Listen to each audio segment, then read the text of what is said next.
The content provided in this video and on our website is for informational and educational purposes only.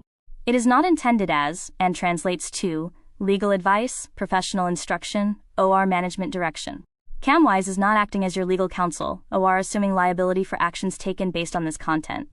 For specific legal interpretations of your association's CC&RS and state laws, always consult a qualified attorney. Welcome to this explainer. Look, let's just dive right into this. If you are a busy Florida business owner and you recently realized you missed the April 1st tangible personal property tax deadline, you need to listen up because the clock is actively ticking against you right now. Let's be real, business paperwork is rarely anyone's idea of a good time. But in this specific scenario, avoiding it is a guaranteed way to bleed cash. Because right now, your late penalty is compounding at 5% for every single month or even a fraction of a month that you delay. This aggressive penalty just keeps growing until it maxes out at a massive 25% of your total tax bill. The deadline has already passed, which means the financial math for your business has changed significantly overnight. Now, you might be sitting there thinking, well, if I already missed it and have to pay penalties anyway, why even bother filing now? Throwing the notice in the trash is way easier. Let me stop you right there. Ignoring the county is a gamble where they absolutely always win. Ignoring the tangible personal property tax return, or Form DR 405, is arguably the single most expensive mistake you can make in Florida property tax compliance. All right, let's jump straight into Section 1, the high cost of silence. What's really interesting and honestly kind of terrifying is what happens when you just ghost the county. You trigger a forced assessment. The property appraiser's office isn't just going to forget about you. Because they don't know what your actual computers, office furniture, or machinery are worth, they look at industry standards and just guess your business assets. And here's the kicker. They always guess high to make sure they don't under-collect. So you end up getting taxed on an imaginary, artificially high number.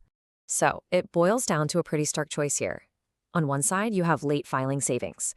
Yes, you pay a penalty, but filing late instantly caps your baseline asset value to the actual depreciated amount, and it stops that penalty bleeding cold. On the flip side, you've got forced assessment costs. Absolute silence drastically spikes both your total estimated tax bill and the maximum automatic 25% penalty applied to it. Plus, you completely forfeit your $25,000 exemption. Let's put some real numbers to this so you can see the brutal math. Imagine you've got $40,000 in equipment. File on time, you use your $25,000 exemption, and your taxable value is just $15,000. But because you missed the deadline, you legally forfeit that exemption. Boom, your taxable value jumps to the full $40,000. Now, what if you ignore the notice completely? The county initiates a forced assessment, maybe guessing you actually have $90,000 in equipment. Suddenly, you're paying property taxes and a maxed out penalty on an imaginary $90,000 baseline. It's a perfect storm of penalties and poor valuation. And it doesn't just stop with a ridiculous bill in the mail. If you let that forced assessment turn into an unpaid debt, the county will escalate the situation to severe legal risks. They will place a tax lien against your business. This is a formal legal claim placed against your actual business assets by the tax collector for unpaid property taxes. Think about the leverage this gives them. A lien gives the county the legal authority to literally seize and sell your business equipment at a public auction just to satisfy the debt. Furthermore, it will completely block any future business sales or asset transfers. The only way to remove a tax lien and unfreeze your business operations is to finally write the check, pay the outstanding taxes and maxed out penalties in full, and get a formal release of lien filed with the county clerk. Okay, take a breath. We know what the worst-case scenario looks like. Let's move to Section 2, immediate damage control. As your professional advisor right now, I'm telling you, we need an intervention plan today. Here is your step-by-step checklist. Step 1.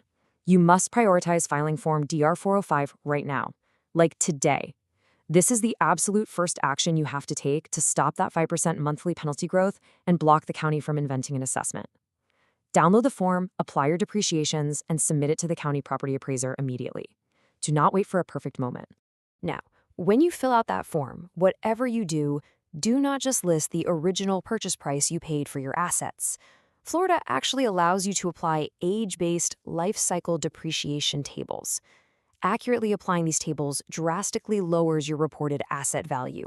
Legally shrinking this total taxable amount is hands down the absolute best way to prevent an inflated county bill. Real quick, a crucial detour here. What if your business ceased operations before the January 1st deadline? You still cannot just toss the notice in the trash. You have to file the DR 405, state your exact closing date, detail exactly how the assets were disposed of, sign it, and return it. If you throw it away thinking it doesn't apply to you anymore, the county will just assume you are still operating and keep aggressively billing you. Moving right along to something every business owner wants to hear about in Section 3, reclaiming your $25,000 exemption. Technically, yes, Florida law states that missing the deadline means you forfeit this exemption, but there is a specific process to try and get it back. County appraisers are human, and they occasionally show administrative mercy. You need to write a formal good cause letter using this exact documentation checklist. Address it directly to the property appraiser. Clearly explain the extenuating circumstances that caused you to miss the deadline, things like a medical emergency, a severe administrative oversight, or structural changes to your business. Then explicitly request the exemption reinstatement. You are asking for mercy before those summer tax rolls are finalized. All right, once your late return and your good cause letter are submitted, we look ahead to Section 4, preparing for August trim. So what happens in the summer? When mid-August rolls around, you're going to get a trim, or truth in millage notice in the mail. This is your proposed tax bill. The very second this arrives, a strict 25-day countdown clock begins. If they denied your exemption or gave you a forced assessment, you absolutely must meet this deadline to file a petition with the Value Adjustment Board, or VAB, and pay a small fee of $15 to $50. To actually win that Value Adjustment Board hearing, you have to present rock-solid evidence to the hearing officer. Bring your actual depreciated equipment values, meticulously document the extenuating circumstances for your late filing, and formally, legally challenge their decision by asking for the exemption back. Think of this as your final safety valve to correct your tax bill. I really want to drive this home with a quote that perfectly sums up everything we've covered in this explainer. Ignoring the tangible personal property tax return is a gamble where the county always wins. Remember, taking action and filing late is exponentially cheaper than absolute silence and forced assessments. So I leave you with this final thought. The penalty clock is ticking at 5% a month right now. Will you step up, file that DR 405, and stop the bleeding today? Or are you going to do nothing and let the county guess your worth at your own expense?